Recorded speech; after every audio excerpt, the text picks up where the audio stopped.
Енді біз Instagram интерфейсімен танысамыз және оны дұрыс толтыруды үйренеміз. Ең бірінші орында тұратын бұл логин. Логинді қалай толтыру керек? Қандай таңдау керек? Міне біздің логиніміз. Бұл біздің Instagram парақшамызда адресіміз. Сол арқылы бізді таниды. Сол арқылы адамда бірінші әсер қалдырады. Және ол ешкім қолданбаған болса табу керек. Тұрғылықты жерге қоюға болады. Яғни сіз Алматыда немесе Таразда қызмет етсеңіз, тауар сатсаңыз, сол Алматы деп жалғау жазуға болады. Немесе Қазақстан ғана бойынша жұмысты жасасаңыз, KZ деп жазуға болады. Бұл жазуға болады, бірақ міндетті емес. Егер сіз бүкіл дүние бойынша жұмыс істесеңіз, бұл міндетті емес, керек емес. Және ол 2-3 сөзден тұрса жақсы. Және немесе бір сөзден де болса өте жақсы. Сөз арасын нүкте немесе нижний слэш арқылы, осындай астыңғы сызық арқылы бөліп жазасыз. Еш қиындықсыз оқылу керек. Яғни сіздің телефоныңызда, мысалы, Instagram парақша аштыңыз, ол кез сіз әдемі товарлар, ұнайтын товарлар таптыңыз, Instagram парақшаңыз қарадыңыз, телефоныңыз зарядкасы бітіп қалды, өшіп қалды. Ол адресті сіз еш қиындықсыз, қайтадан қатесіз жазып, поисковикте Instagramда таба алатындай, сондай ойда қалатын, қатесіз жазып алатындай, ойда қалатындай, сондай логин болу керек. Және поискте тез шығатын. Яғни сіз SMM маманы болсаңыз, мысалы, сіздің логиніңізде SMM деген сөз болса, жақсы болады. Және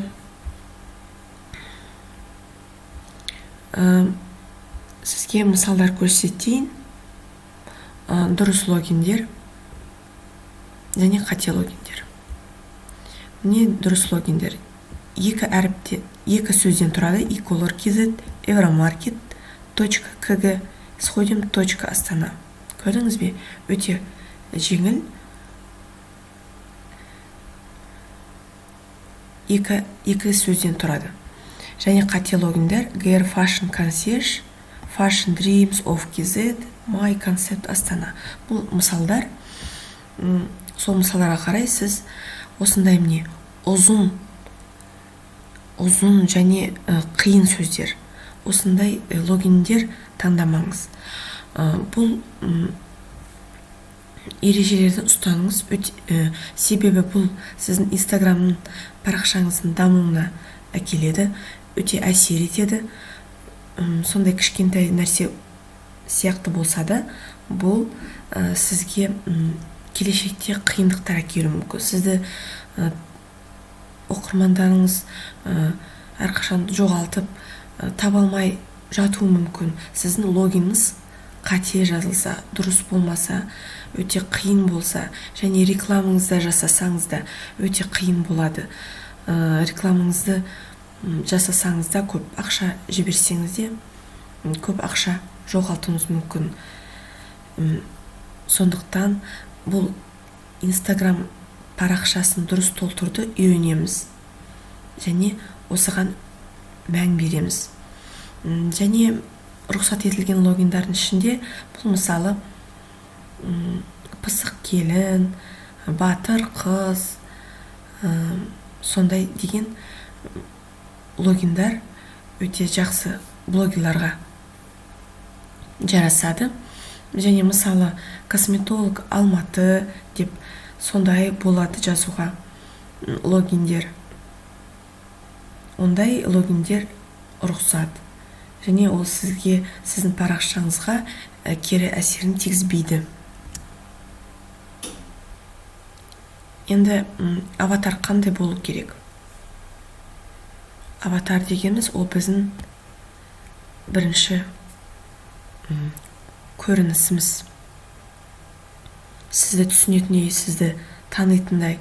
Сол үшін бұл жеке сурет, жоғары сапалы болу керек. Логотип түрінде немесе сөз қолданса, бірақ сөз қолданса бұл еш қиындықсыз оқылатын мәтін болу керек, және бұл бос мәтін емес, сізді айқындайтын, сіз не парақшасыңыз, қандай тауар, не қызмет етесіз, не туралы ақпарат бересіз, сол туралы қысқа нұсқа беретіндей бір мәтін болу керек. Және аватаркаңыз сіздің осындай көрінетін, анық, кесілмеген, сіздің темаға сай, оригиналды аватар болу керек. Өздеріңіз жасап алған немесе бір сапалы фото қоюға болады. Яғни жасап алған дегенде ол әртүрлі қосымшалар арқылы әдемілеп сіздің фотоңызды, мысалы 3D аватар деген бар, сондай жасап алуға болады. Немесе басқа түрлі жай ғана рамка қойып, фантазияңыз күшті болса, өте өзіңіз оригиналды бір аватарка құрастырып алуға болады. Енді имя дегеніміз біздің парақшамыздың аты. Адрес емес, парақшаның аты. Бұл 25 символ берілетін. Бизнес атауы жазуға болады. Немесе сіз қандай товар сатасыз, ол туралы, жалпы сіз туралы түсінік. Эмоджи, смайлик қосуға болады. Поисқа қатыса алатын, алдыға шығатын, және сауда немесе қызмет атауын жазуға болады. Товар атауы немесе қала немесе ел. Мысалы, косметолог Алматы деп жазуға болады.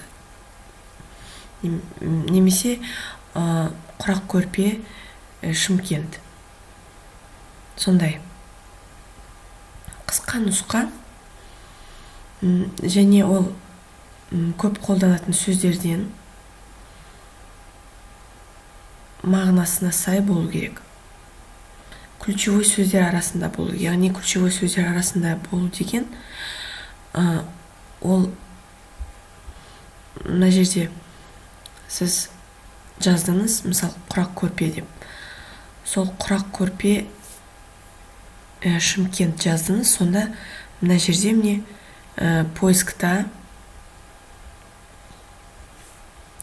осындай міне поискта ол бірінші орындарда шығу керек. Міне астында осы шығып жатады.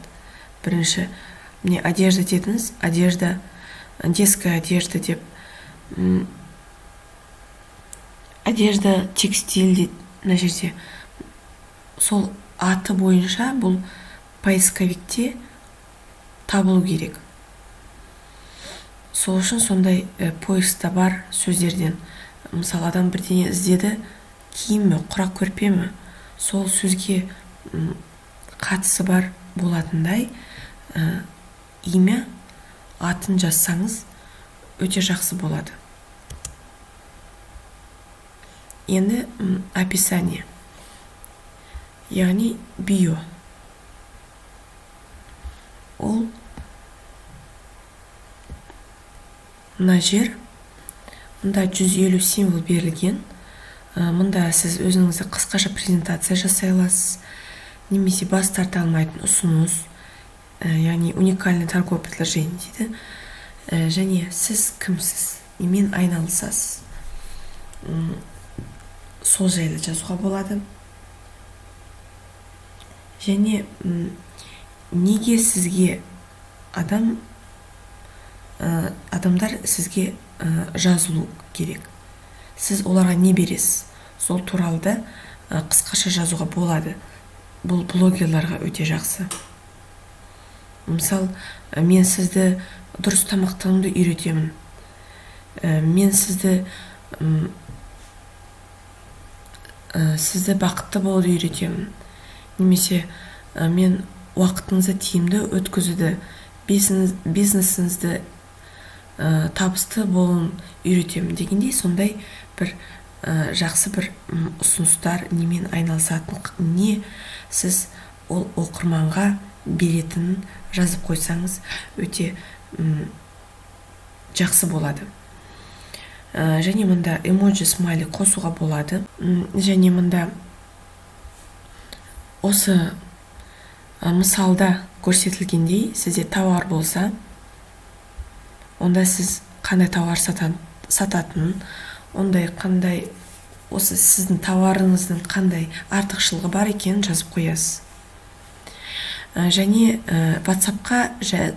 WhatsApp-қа жаз немесе сілтемені бас деген тексттерді жазып қойға болады. Мысалы, адамдар кейбірлері өте түсінбей қалады, қайда WhatsApp-ы қайда, қай жерде жазуға болады, директ қай жер екенін түсінбей қалады. Сол кезде мына жерге, міне мысалы мында таплинк бар. Міне мына жерде таплинк тұр. Қазір көрсетейін.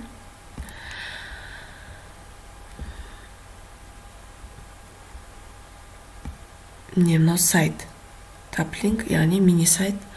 Оның алдында мына жерге жазып қойға болады. WhatsApp-қа жаз, немесе бұл сілтемені баста тапсырыс жаса дегендей көрсетіп, смайликпен стрелка жазып осындай. Мына жаққа бассан, сіз тапсырыс жасай аласыз дегендей сондай бір сілтеме көрсетіңіз. Себебі кейбір адамдар соңында таба алмай, түсінбей қалады. Және мұнда не жазуға болмайды десек, осы сіз туралы ақпаратта сіздің жасыңызды, сосын мысалы кейбірлері 3 балам бар деп жазып қояды. Мен бақытты анамын деп, сосын альхамдулиллах мен бақыттымын дегенде сондай сөздер жазып қояды. Ондай сөздер жазбасаңыз жақсы. Оны тиянақты ретімен тек қана осы сіз оқырманға не беретін және сіздің қандай артықшылығыңыз бар екен жазып қою керек. Мысалы, жасыңызды да жазу дұрыс емес. Оның орнына мысалы, мен 5 жыл бойы оқу курстарын өткізіп жатырмын. Мысалы, мен 3 бизнес аштым. Оны 23 жыл бойы 23 жыл бойы содан табыс көрдім. Немесе 40 мемлекет көріп қыдырдым дегендей сондай бір қысқа нұсқа жазуға да болады. Және айтайын дегенім, сіз қандай тілге жазсаңыз, мысалы қазақ тілді оқырмандарға жазатын болсаңыз, қазақша жазыңыз шапкаңызды және имеңізді. Орысша жазсаңыз, орыс тілді оқырмандарға арналған болса, орысша жазыңыз. Әртүрлі басқа ағылшын сөздермен, әртүрлі ағылшын цитаталарын жазбаңыз. Бұл өте түсініксіз болады. Және имясында да ағылшын сөздермен бір цитата жазғаныңыз да дұрыс емес.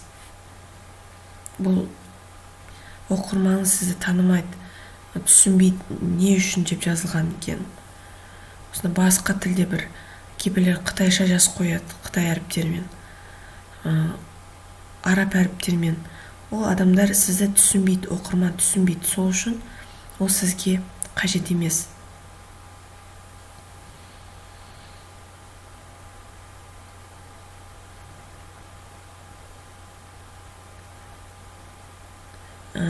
Және сіздің осы, мысалы, сіз фитнес маманысыз, бірақ сіз басқа бір керек емес бұрында өткен мамандығыңыздың оқыдым деп жазуыңыз да керек емес. Ол да не кстати болады. Және директке реклама үшін директке жазыңыз деп дегендей сөздерді жазуға жазуыңыз да дұрыс емес болады. Енді сайт ссылка сілтеме орны. Яғни бұл жер. Мына мысалы таплинк мини сайттың сілтемесі тұр. Оның орнына сайттың сілтемесі, мысалы бір фирманың, сізде фирма болып, оның сайты болса, сайттың сілтемесін қоюға болады. Немесе WhatsApp-қа сілтеме, яғни кез келген сілтеме. Енді адрес. Бұл адрес, көше номерін, адресін жасасыз, және өзіңіз туралы қосымша ақпаратты сыймаған осы маңға жазасыз. Өзіңіздің акцияңыз болса, әрқашан болатын. Мысалы, доставка до двери бесплатно тапсырыс жасасаңыз 12 000 тегін дегендей, сондай ұсынысыңыз болса, сонда жазып қойға болады. Highlights. Highlights бұл вечная лента дейді.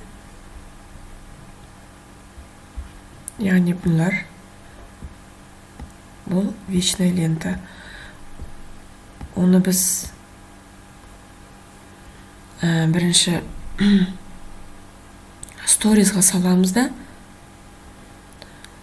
яғни мына жерде плюсик болады мынаның үстінде, соған басасыз да, сторизға шығарып салғаннан кейін сіз мына жерден актуальныйға плюсик болады, сонда ең бірінші рет басып сол картинкаларды қоя аласыз. Хайлайтста не жазуға болады? Бұл төлем жайлы ақпарат, қызмет жайлы ақпарат, жеткізу жайлы ақпарат, клиенттердің пікірлері, отзывтары, яғни до-после жұмыстарыңыз жазуға болады. Адресіңіз қайда орналасқан, адреске қалай жетуге болады, себебі адамдар қалай жетуді білмейді, жолын білмейді, қандай автобуспен жетуге болады дегендей, сізге олардың жолын жеңілдетсе өте жақсы.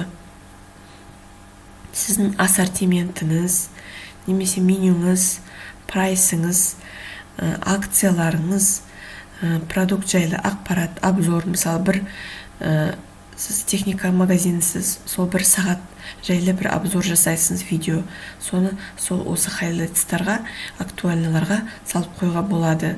Және афиша, жұмысқа қабылдаймыз, вакансияларыңыз болса, және сұрақ, жауап айдары, әртүрлі клиенттердің сұрақтары мен сіздің жауаптарыңыздың скриншоттарын қойып, қайта сұрақ, бірде сұрақ сұрап жатса, оны осы сұрақ жауап айдарынан тауып алатындай айдар жасап қоясыз. Бұл сізге өте жеңілдік болады жұмысыңызға. Осылай міне хайлайтсты біз толтырамыз. Онда дизайны жасау керек. Бір дизайнда болса өте жақсы. Сіздің шапкаңыз, аватаркаңыз бен хайлайтсын бір түсте бір түс үйлесімдікте келетіндей, сондай бір дизайнда болатындай жасасаңыз өте жақсы болады. 3D аватар дегеніміз не? Ол деген жай фотодан, мысалы жай фото міне, және 3D аватар деген міне. 3D аватар ол объемны болып тұратын, яғни оның объемы көрініп тұратын аватаркалар, суреттер. Мына жақта жай ғана фото көрсетілген, жай ғана 3D аватар, ал мында объемны болып тұрған 3D аватар, яғни оның міне аяғы кішкентай қыздың шығып тұр осы рамкадан. Сондай рамкадан шығып бір жерден осындай алдын қарай шығып тұрған сияқты көрсетіп, эффект көрсететін суреттер 3D аватар деп аталады. Мысалы, мында қыз не артында фоны бар, а мында қыз осы фоннан шығып тұр. Мына жерде тұр. Яғни артындағы фон жеке, қыз алдына қарай шығып тұрған сияқты. сондықтан осындай стильде 3D аватар жасауға болады. Ол көзге объемный болып тұрады және қызықты болып, сондай өзгеше болып көрінеді.